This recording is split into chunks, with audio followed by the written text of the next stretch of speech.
All right, what is up? It's another Friday night.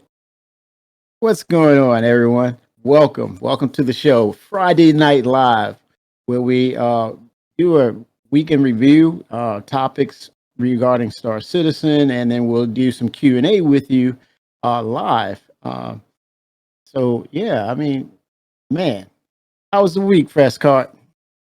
My week was pretty good. I like the way this place looks. It looks kind of dapper, you know. Oh It looks yeah, good. man. Oh yeah, bartenders are And working This, in this session. yeah, this make Bartenders me are can't definitely working. this make me can't wait until the Wakanda that the rapper Akon is putting up to be out because I'm looking forward Oh, to that too. yes. And that is real. That's not fantasy. That is amazing. Yeah. I heard about If that. yeah, if anyone doesn't know about it, I'll put the link in Twitch chat. But yeah, rapper Akon is making a real life Wakanda, High a Tech six City. billion dollar Wakanda. So yeah, I'm looking forward to that. That'd be interesting. That'd be pretty cool. Why not How's your have a week statue been? of the Black Panther in the city? Just to say, hey, art, life imitates art. Definitely. How's your week been? Oh man, it's been busy, but I'm looking forward to this weekend. Of course, we have the Labor Day weekend. This is the last of summer, man. We're gonna close this out and we're gonna get to that last quarter, and you know, finalize Uh, 2020. Get it the hell I up never out of had here, man. I never had a summer that last 6 months before. Cause this has been a long summer. If you know what I mean. Yes, time is kind of your schedule, your work schedule, your time off. It's all bleeding into one whole thing, and a lot of us, we lose we're losing track of time, man. With nothing separated, if you're working from home and it's kind of like, well, you get to work, you're doing your work, and then it bleeds over, and you look at the clock and you're wondering, wait a minute, I should have been off about 2 hours ago, right? Or I'm up late. And everything's bleeding into one. But yeah, it is what it is, right? Mm-hmm. I mean, it feels like it should be November by now already. But yeah, it's Yeah. still just the beginning of September. Yes. Yes. So 2020 got to go, man. I'm ready for it to finish out. Hey, at least But we have Wakanda to look forward to. yes, yes. Oh man, speaking of you see the topic up there, say the secret word to win an Argo MPUV. That is definitely a real thing as well. If you can guess what that or any if you are conversating about it and that magic word comes up, you automatically win the Argo MPUV. And It's a just to magic and just to word. be and just to be clear, you have to be in talking to us in a voice channel in Discord with us and when you say the word. So come and join us if you want to talk about anything. But uh, but did you read the monthly report this week? Oh man, yes. The monthly report. They were. Let me tell you, man. Sig is doing the thing, man. They are quietly, they're quietly getting things together and lining things up, and they've been pretty busy. We're talking about the AI combat, the AI ships. It's going to be pretty interesting. We got a slew of things that they were working on. Outside of that, we got the AI social, a lot of things with AI. And when you think about AI, you kind of tend to think, well, it's not just for the persistent universe, but to line up Squadron 42. Um, these guys are really dialing it in. Some of the we can go over some of the things, but with the monthly Yeah. report, they talked about. Yeah, go ahead, Car. Fast Car. Oh, one of the things that caught my eye was the graphic part, graphics. I'm trying to find it again. They talk about Vulcan, and I haven't seen Yes, that pop up in a while. yes, they've been working hard on that. Ali, with his name, we call him Ali Brown, Alistair Brown, but he goes by Ali.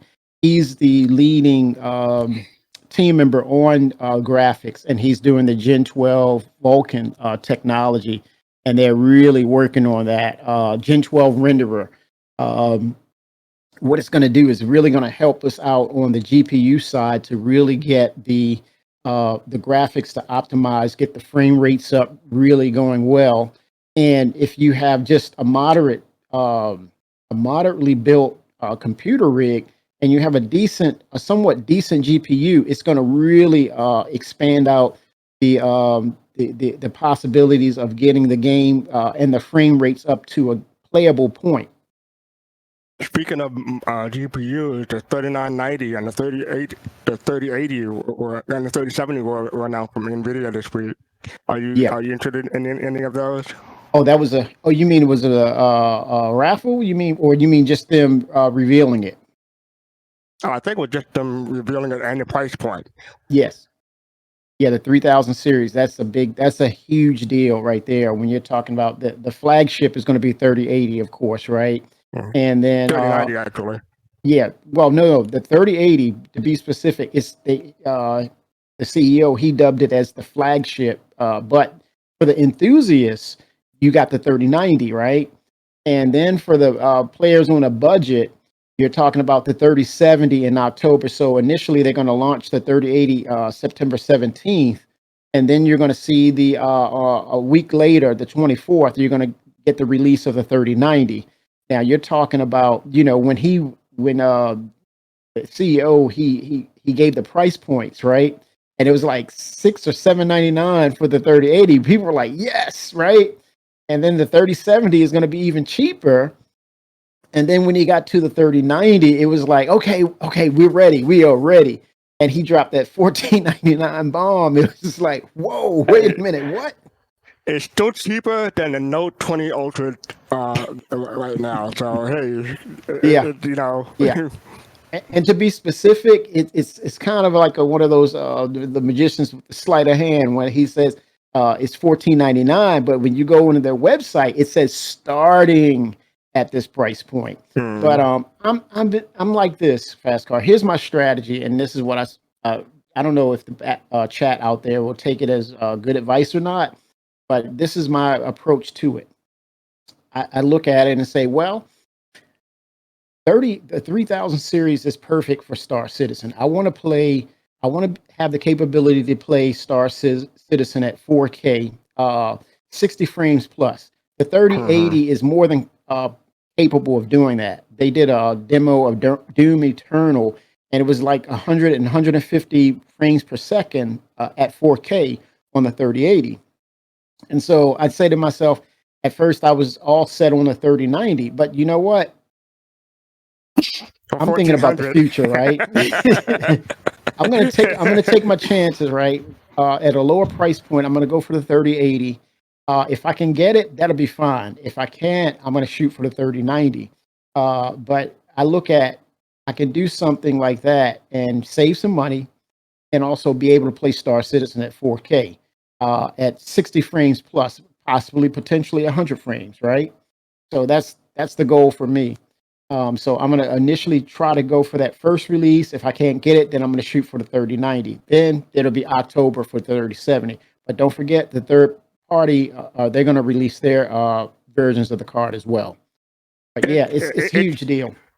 It's rare for me that I am like at the forefront of technology. I'm always like a generation or so behind, except when it comes to smartphone. Like I do have the Note 20 Ultra, but I just bought a 2080 Super back about 4 months ago. Yeah, so you're good. This is way before the it's like back in May. So it was I had a while to wait before the 3000 series were out. So, but I'm happy with it because I'd rather have something like that's like been proven and you don't have to worry about like the hiccup that sometimes occur when you're first buyer or something like that. Yep. Like that first segment, people who buy things are sometimes the beta testers, even if they don't know it. So I mean, you can have kinks and bugs and stuff like that. Not all the time, but there are occasional ones. So I'm fine buying something that's mature and have the drivers all figured out. So I'll be sticking with the 2080 Super. Yeah, and you make a good point with that because when they were first released, the 20 series, the Founders Edition, NVIDIA had all the time in the world to bat lab everything, to test everything.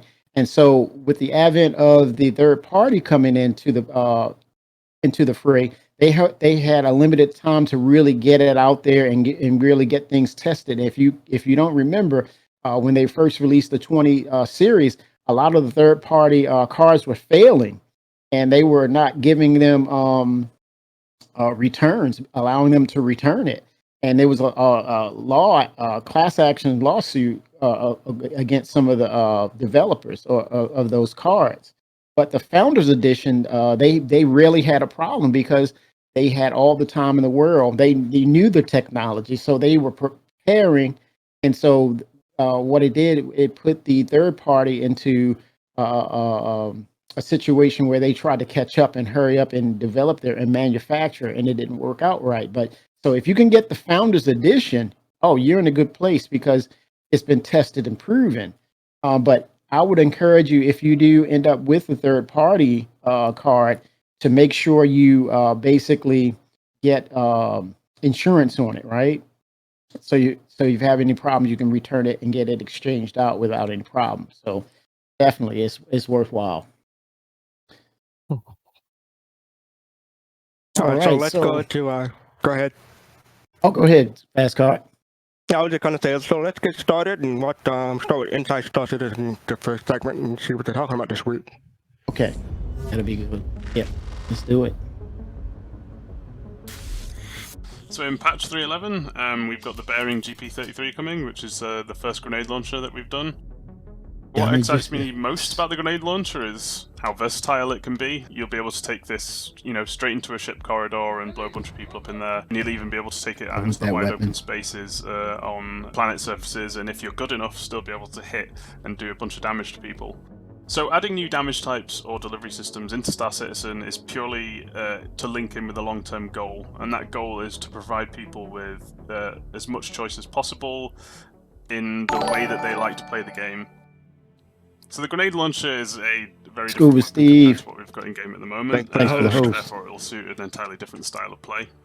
Right now, most of our weapons, we've either got like one end of the spectrum, which is the missile launcher, or the railgun, which are like super heavy ordnance weapons. That's and then we've kind of got our more traditional ballistic energy weapons that fire like very fast moving projectiles.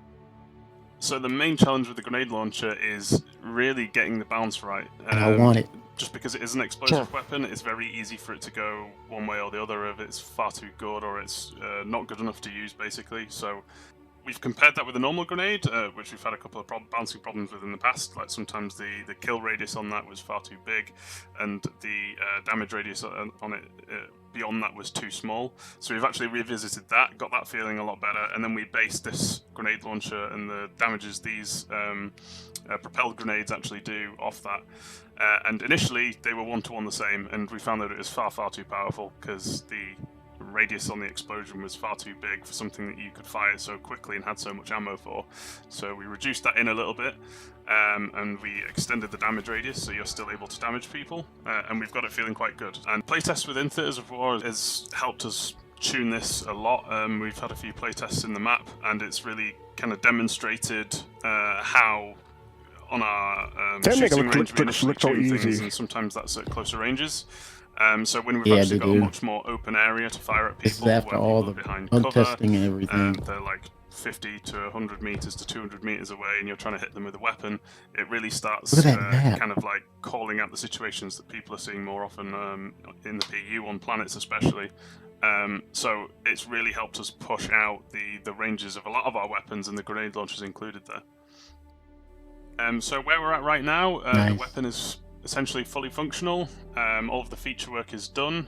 We're still awaiting some of the content to come in, like final audio, final animations, as it kind of goes through to the end of the content pipeline. And obviously, I can't wait to see what the backers actually do with this thing, from like 100-meter plus skill shots on people to accidentally killing themselves. Don't bunch up like that. People out in corridors.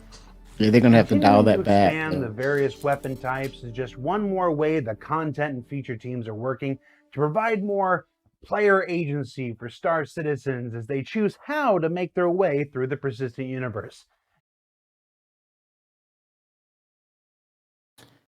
Man, fastcart. What do you think, man? I'm not really an FPS guy, but I am interested in that the big gun that like boom that one caught my interest. I don't know the name of it. I'm gonna find out after the show probably. But yeah, I mean, and some of the things like the way people can aim and shoot, I have difficulty with that.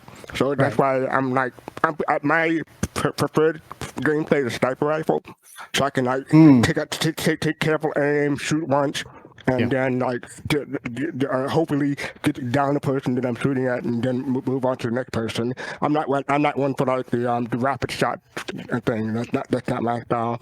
But I do like that big one that I commented on. How about you? Yeah. Well, it's for me. I definitely want that. I want that type of weapon, especially when you're in situations where you may be set up in a certain environment where you have more than one adversaries that you're trying to take down, and sometimes you think it's a one-on-one situation, and it can flip on you, and then then before you know it, you're dealing with several opponents, right? And so you have the aspect of single players wanting to be solo, right, in the game. They want that choice to say, oh, well, I'm a bounty hunter and I want to do it and I want to make the money myself. And this is a weapon that kind of levels the playing field in the sense that just in case that you may be set up in the way that, the odds are against you, you pull that bad boy out and you're just launching grenades. And again, like as to what you say, fastcart, I'm on the same boat with you. That precision shooting, and you're in the FPS style of battle, and you got to be real precise. With that, I'm gonna aim for the proximity of that area, and if you're not clear of that area, I'm knocking down stuff, right? Just be mindful. Just be mindful of friend versus foe. That's all I ask. Right. Just be behind me. Just be behind me when I pull that weapon out. I'm gonna be on chat. Say, hey, I'm pulling it. I'm pulling it. Get behind me. By the way, if anyone wants to join us to talk about what we just seen or anything that could come up and later on in the show, come join us in Discord and talk about it. You have a chance to win the Argo MPUB. Yes, correct. You get that shot to win that Argo. And you can bet the work won't stop with either last quarter's Electron weapons or the upcoming grenade launcher in Alpha 3.11. But up next, it's time for another sprint report, so let's get to it. In the first of 2 lighting updates this week, one of the existing challenges of our current particle lighting model is that the particles can get very, very bright depending on the lighting situation. Far brighter than they should be in real life. I've seen that. And that's why the graphics and VFX teams have been working together to move the existing particle lighting model closer to a physically based rendering one. Yep, PBR is coming for particles too. This new systemic solution will ensure that particles are no longer brighter than the light source that hits them. And as an added bonus, will not only look better, but will save VFX artists time when they no longer have to manually balance the particle brightness in each scene, because every particle will now simply work in all the various lighting situations throughout the persistent universe. Better looking and less work. Remember that. We're going to come back to it again later. Additionally, hey, Scuba. Hey, Scuba. Sorry, 07. So how you doing? How your week been? Pretty good. Oh, I was just, long-time listener, first-time caller. Just wanted to say hi. Hey, man. Thank you. Yeah, I always see you on Star Citizen and Friday Night Live. So thank you for your support. Oh, I love the show, guys. You're doing a great job. Scoop and I go back a little ways. You go back a little ways. Yeah, I think we all go back a little ways. Yeah. We probably met at like 2016. Before then. Yep. Yeah, 2016, and then with VerseCon the Next Generation. Yes. So what do you think? What do you think of the show so far? About the inside Star Citizen. Yes.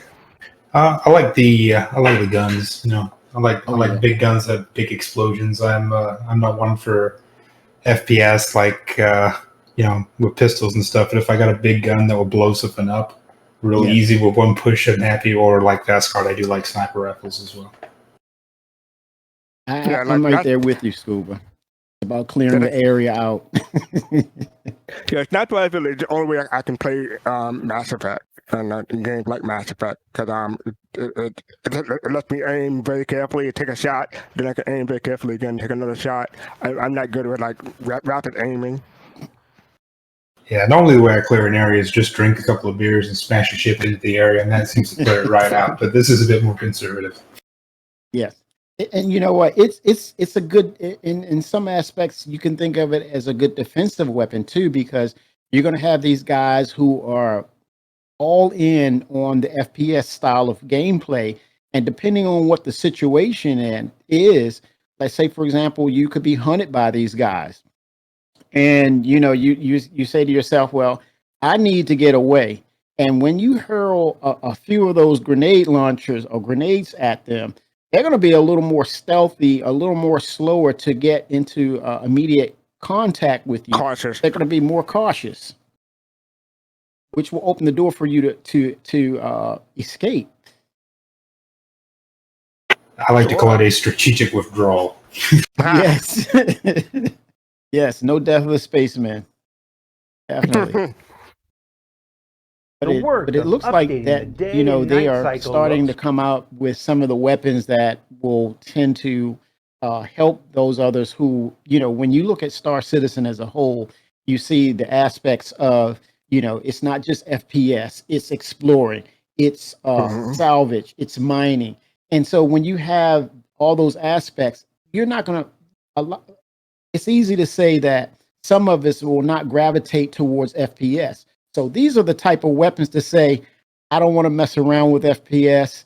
And if you attack me, this is what I'm going to use. And then I'm going to get on to salvage, medic gameplay. It will deter that type of gameplay because, it can randomly happen. So if you have to be, you have to set up yourself in a way that you have to prepare for the unexpected.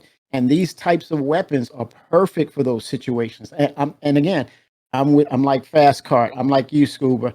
I'm not into the big time FPS and shooting it out and getting the precision headshots and all that. Now, sniping, that's different, right, from a distance and everything. But when you're talking about you walk in a situation like that type of weapon can help you get out of a lot of situations. So. That's kudos to SIG in that development of those styles of weapons, because I'm only going to use it when I have to, basically. I have to repeat what Admiral Kusanagi said. He said, the grenade launcher is my hello weapon. Hi there. How you doing? /goodbye. For existing landing zones continues with the current talk about your lighting. I've always noticed that about Star Citizen, that when you have fog in the area, that security towers up the above fog seems to search for troublemakers and security risks to person's prosperity down below. So yeah, I'm liking that. I'm liking that they're improving it. I wasn't expecting it, but I'm grateful for it. Yeah, it's when you fly around the planet and it's dark and you turn the ship light on, boom, you can't see anything. It's like, where's the fog lights? Yes, it's like it's reflecting back your light. It should be absorbing light, and you should be able to peer through it. So it's a part of the environment. Now it's looking, now it's looking like it's a part of the environment. It's embedded into the environment as opposed to it's sticking out, and it's more 2D than 3D. So it shows you. Yeah. Basically, in game, they came up with the concept of a fog light for like when you're driving with your car. Yeah, which is neat. Days and nights.